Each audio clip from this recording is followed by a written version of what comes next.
안녕하세요. 웅덩이 매매법 레버리지 ETF 장기 투자자 디벨로몽입니다. 오늘도 계좌 먼저 공개하고 시작합니다. 왼쪽의 미국 직투 계좌는 2억 2,700만원 수익 중이며 오른쪽의 ISA 계좌는 810만원 수익 중입니다. 여기에 오늘 오랜만에 영상 후반부에 제가 웅줍하고 있는 두 번째 미국 직투 계좌를 공유 드릴 텐데 이 두 번째 계좌 1,200만원 수익과 환차익, 그리고 마지막으로 비트코인 6,700만원 수익까지 현재 기준 총 3억 6천만원 정도 수익 중인 상황입니다. 자, 어제 미국 증시가 크게 상승했습니다. 전쟁 중인 이스라엘과 이란이 휴전에 합의했다는 소식과 연준의 하반기 금리 인하 기대감, 그리고 유동성이 계속 증가되는 부분들이 겹치며 본격적인 강세 패턴이 형성되고 있는 느낌이 듭니다. 간단히 현재 증시 관련된 상황을 정리해드리면 트럼프는 이스라엘과 이란이 휴전에 합의했다 라는 소식에 증시가 먼저 강세를 보였습니다.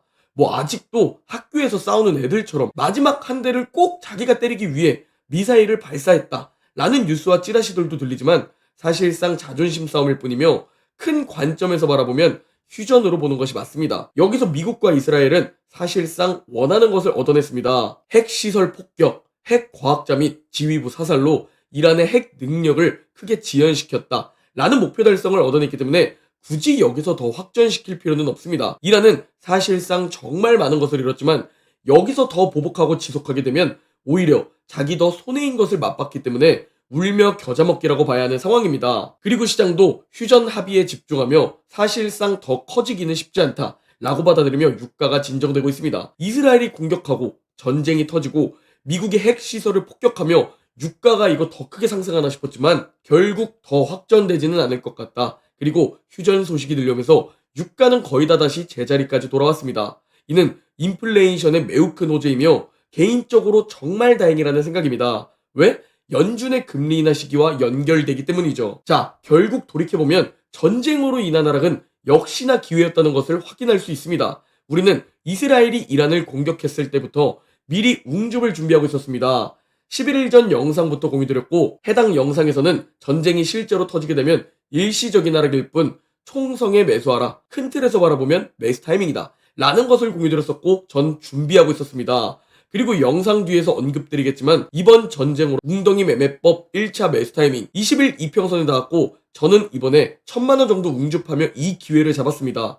이 부분은 뒤에서 자세히 공유드리도록 하고, 그리고 어제 파월의 발언이 있었는데요. 최근 월러 연준 이사와 보우먼 부의장 그리고 굴수비 연은 총재가 7월 금리 인하 가능성을 내비치면서 파월의 발언에 시장의 관심이 쏠렸습니다. 그러나 파월은 여전히 단호했습니다. 여전히 좀 더 데이터를 보겠다는 스탠스이며 이는 사실상 7월에도 금리를 동결하겠다 라는 것을 전달했다고 보고 있습니다. 또한 관세 인상 정책은 인플레이션 상승과 경제 위축 가능성이 있다. 그래서 지켜보는 것이다 라는 입장입니다. 이에 대해 트럼프는 지속적으로 파월은 진짜 멍청하고 느려터졌다. 전 세계가 금리를 내리고 있는데 혼자서 안 내리고 있다. 그리고 이는 미국에 엄청난 손해를 입히고 있는 중이다 라면서 파월 탓으로 돌리고 있고, 파월도 어제 발언의 내용을 보면 내 탓이 아니라 트럼프의 관세 인상 정책 불확실성이 아니었으면 우리 연준은 계속 금리를 인하했을 것이다. 그러니까 금리 동결은 트럼프 관세 탓이다 라면서 서로 탓하고 있는 상황입니다. 그리고 이에 대해 벤스 부통령은 아니 작년 바이든 때는 금리를 내리더니 그때보다 지금 인플레이션이 더 낮아졌는데 왜 지금은 금리를 안 내리는지 파월의 의견을 한번 드러나보고 싶다 라면서 강하게 비판하고 있는 상황입니다. 자, 우리는 데이터와 결과를 보는 투자자가 아니라 항상 투자자들의 심리를 살펴보고 이 시장 해석을 살펴봐야 한다고 말씀드리고 있죠. 시장은 결국 7월엔 금리를 동결할 것이고 9월부터 금리를 인하할 것이다 라는 가능성에 베팅하고 있는 상황입니다. 7월 금리 동결 가능성은 81%이며 9월의 금리 인하 가능성이 70%로 보고 있습니다.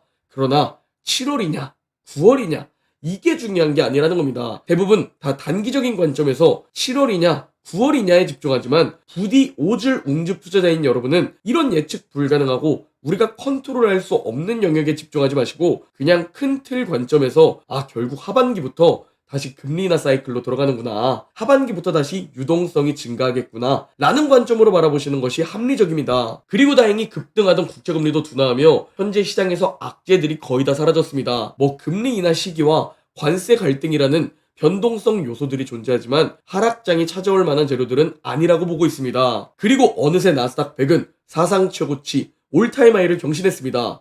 거의 길게 보자면 1년, 짧게 보자면 약 반년 정도 여러분의 계좌가 아마 제자리 걸음이셨을 겁니다. 저 역시 약 1년 정도, 작년 7월부터 제자리 걸음이었지만 이제 다시 저도 최고치를 경신할 것 같습니다.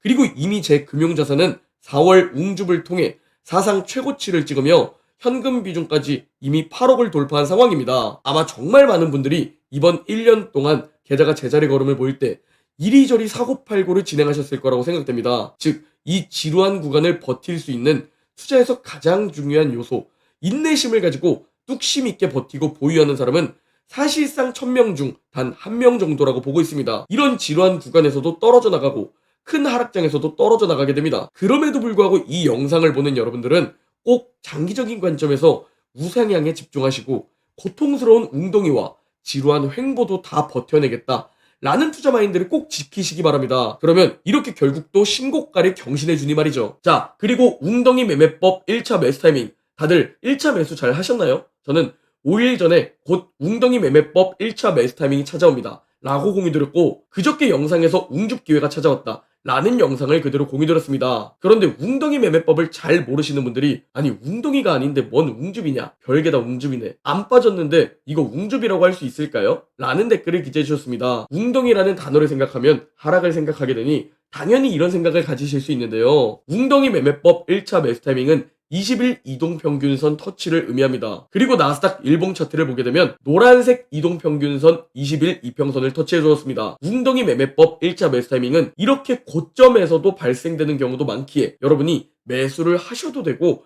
매수를 안 하셔도 되는 선택사항입니다. 여기서 저는 현재 상황이 휴전, 하반기 금리 인하, 유동성 증가 등 긍정적이라고 봤기 때문에 웅줍 매수를 선택했습니다. 실제로 멤버십 텔레그램에서 제가 매수할 때 그 금액과 현금 비중까지 다 공유드렸습니다. 그래서 전 이번 매수 타이밍에 약 1000만원 정도 웅줍 진행했습니다. 그래서 투자 공부가 중요하고 그래서 원칙이 중요한 겁니다.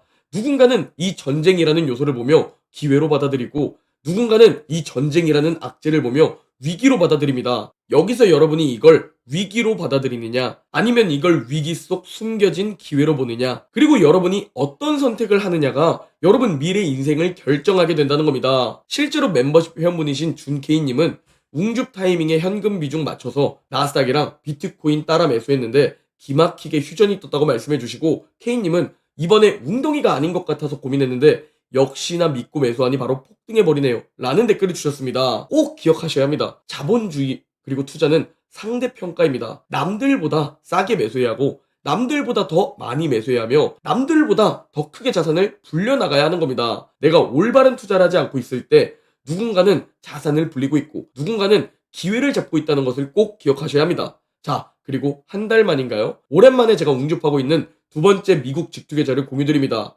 올해 4월 관세 폭락 때 ISA 계좌와 함께 웅줍을 진행했고 이번 달 이스라엘 이란 전쟁으로 이번에 한 번 더 웅줍했습니다. 이렇게 자산을 더 불려나가고 있으며 점점 자산을 상승시켜 나가고 있습니다. 현재 이번 달에 진입한 스윙 투자 종목까지 모든 계좌, 모든 종목이 모두 다 플러스입니다. 이번에 함께 웅줍 진행하신 분들 진심으로 잘 용기 내셨고 잘 원칙 지키셨다는 말씀 드립니다. 그리고 아직 늦지 않았습니다. 이제 본격적인 강세를 바라보고 있는데 이 본격적인 강세에서 뒤처지고 싶지 않은 분들, 남들보다 더 자산을 불려서 부자가 되고 싶은 분들은 고정 댓글 확인해 주시기 바랍니다. 자, 그동안 반년 정도에서 1년 정도 우리 계좌는 제자리 걸음을 보여주었고 4월에 마이너스 20% 급락장도 한번 찾아오며 하락 조정, 공포도 한번 찾아와 주었고 반년 정도 신고가 경신을 하지 못하며 어느 정도 기간 조정도 다 거친 상황입니다. 그동안 제 영상을 꾸준히 봐오셨다면 아시겠지만 저는 그동안 여러분들에게 웅줍의 해다, 축적의 해다 라고 지속적으로 웅줍을 강조했습니다. 올해 박스권 장세를 지속적으로 생각해왔고 말씀드렸습니다. 강세장 3년차와 2018년 미중 갈등을 참고했기 때문입니다. 그러나 이제 반년 정도 또는 약 1년 정도 이 지루한 구간을 충분히 어느 정도 보냈다는 생각이 듭니다. 즉 슬슬 강세 신호들이 포착되고 있으며 슬슬 강세 가능성이 커지고 있다 라고 현재 상황을 긍정적으로 바라보고 있습니다. 그리고 이 상황에서 우리에게 가장 중요한 부분이 뭐냐, 훌륭한 자산을 너무 일찍 팔면 안 된다는 겁니다. 주식 투자에서 볼 수 있는 가장 큰 손해는 패닉셀이 아니라 훌륭한 자산을 너무 일찍 파는 것이라는 겁니다. 장기적으로 그대로 보유했다면 수백 퍼센트 수익률, 수천 퍼센트 수익률을 보일 텐데 겨우 몇십만 원, 몇백만 원, 몇천만 원 수익에 만족해서 그냥 용돈벌이로 끝내버린다면 장기적으로 보면 그게 가장 큰 손실이며 절대 그러면 부자가 될 수 없다는 겁니다. 몇천만 원 수익으로 어떻게 부자가 되겠습니까? 다들 부자가 되고 싶다고 투자를 하면서 왜 매도를 몇천만 원 정도 수익으로 하는지 이해가 가지 않습니다. 최소 몇억 수익을 바라보셔야 하고 몇십억 수익을 바라보고 투자하셔야 합니다. 제가 지금 현재 약 3억 6천만 원 정도 수익 사이인데요. 이거 지금 매도한다고 제 인생이 바뀌나요? 그리고 이걸 지금 매도하면 대체 또 저는 어느 자산을 매수해야 하나요?